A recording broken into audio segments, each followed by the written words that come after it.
பார்த்தீங்கன்னு சொன்னால் இதில் வந்து உங்களோட நேமை வந்து சென்டர் பண்ணணும். அதற்கு வந்து டேபிள் லே அவுட்டுக்குள்ளே போய்த்து இந்த அறிக்கை பாருங்கள் அலைன் சென்டர் அதை கொடுக்கணும். சப்ஜெக்ட்டுக்குள்ளே நீங்கள் கிளிக் பண்ணிங்கன்னா சப்ஜெக்ட்டுக்குள்ளே போய்த்து இதை கிளிக் பண்ணணும் அலைன் சென்டர்.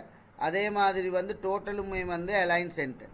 இப்போ இதெல்லாம் வந்து இப்போ நாங்கள் பார்த்தோம்னா தமிழ் இஸ்லாம் ஜியோகிரஃபி வந்து உங்களுக்கு எங்களோட அந்த சைட் வந்து மாறி, அதாவது தமிழ் இப்படி இருக்கக்கூடாது. அப்போ இவங்க எல்லாரையும் வந்து ஒரு இப்படி செலக்ட் பண்ணுங்கள். இப்படி செலக்ட் பண்ணி போட்டு வந்து இந்த அதுக்கு பாருங்கள் டெக்ஸ்ட் டிரெக்ஷன் என்று காணப்படுது. இந்த டெக்ஸ்ட் டிரெக்ஷனை வந்து 2 தரம் கிளிக் பண்ணணும். ஒரு தரம் கிளிக் பண்ணால் இப்படி வரும், 2வது தரம் கிளிக் பண்ணால் இப்படி வரும். இப்போ ஜியோகிரஃபியில் வந்து HY இப்படி இருக்கிறதால வந்து நாங்கள் இந்த லைனில் போய்த்து இந்த அடையாளம் வந்த பிறகு இப்படி பிடிச்சி கொஞ்சம் கீழே இழுத்துட்டா ஜியோகிரஃபி வந்து இப்போ இந்த மாதிரி வரும்.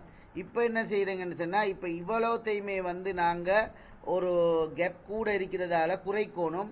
அதனால் வந்து நாங்கள் என்ன செய்கிறோம்டா இதில் வந்து நாங்கள் இந்த அம்புக்குறியில் 4 அம்புக்குறி இருக்கிற இதை வந்து நாங்கள் இப்படி கிளிக் பண்ணால் மொத்த டேபிளும் வந்து ஹோல் செலக்ட் ஆகும்.